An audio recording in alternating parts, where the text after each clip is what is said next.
پروردګار الحمد دې زړې خاورې دې خاورې دې فکر کړی یو موټی سړی و خدای تا همت ورکړی تا پکې ارزو کړی تا صلاحیت ورکړی پروردګار عالمه اصلي د سوال جواب ځای له درغې د رحم معامله ورسره وکړه دا سخت ځای چې کوم دی زموږ د ټولو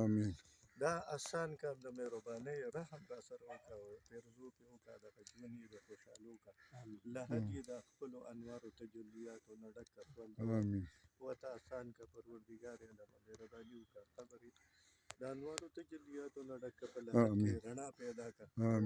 په ژبه یې هغه سوال جواب راوله چې ته پرې راضي شې ته یې وبخښې تا ته بښنې ته منظور رب العالمینه د هر څه ستا دي ستا اختیار دی زموږ ملګری و موږ پې کمزوري شو زموږ لیکلونه پې لږ شړ شو کمزوري شو حقه لار ده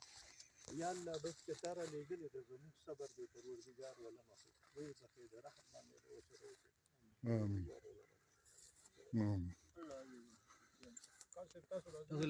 خیر دی وبشي دا افغان صاحب کو خبرې پې کې وکړه پې دا بعضې غم او دا بعضې شخصیتو د سړي نه هغه الفاظ نه وي هم د ځان سره وړي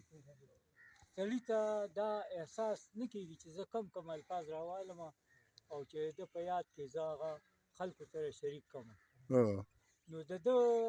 هغه مرګ هم موږ ته داسې یو دغه ښکاري چې یقین هم نه راځي چې زموږ نه ناشاد صاحب جدا شو نو دا خبرې به ورسره ما په ژوند کې هم کولې چې هغه یو سندره وه پخوا چې په نیمه شپه کړې اوازونه یا توره بلبل او یا ښاده خوږ اشنا دې بېل کړ زمانه نو ما هغه خبرې د دغه نه په پوسټ کې ده ولګولې چې زه ما ته اوس هم هغه د هغه وړوکی وجود او هغه لویه جذبه او هغه لویه حوصله هغه ما زه وایم ګنې اوس هم ما له ډاډ راکوي ما له ډاډ راکوي او موږ چې دلته ولاړ یو موږ داسې محسوسوو چې دی موږ ته تسلي راکوي چې تاسو په خپل ژوند مطمئنه اوسئ که نه نو موږ ته داسې محسوسېږي خدای دې د هغه ډېر ژوند ښایسته کړي او هغه د خپلې نظریې د خپل فکر او د خپل جدوجهد سره او د خپلو نیمګړو ارمانونو سره ګور ته لاړ خو خدای پاک دې زموږ دا باقي ملګري دا ژوندي ملګري د دوی ارمانونه د دوی سوچونه د دوی فکرونه په ژوند عملي کړي او زه ډېر زیاته دعا کوم چې د دې ټولو ملګرو له خدای دې اجر ورکړي چې د خپل ملګري هغه مراسمو دوال راغله او د هغه سلي ته راغله نو موږ دوی له دا تسلي ورکوو چې ستاسو دا میشن ستاسو دا فکر ستاسو دا سوچ به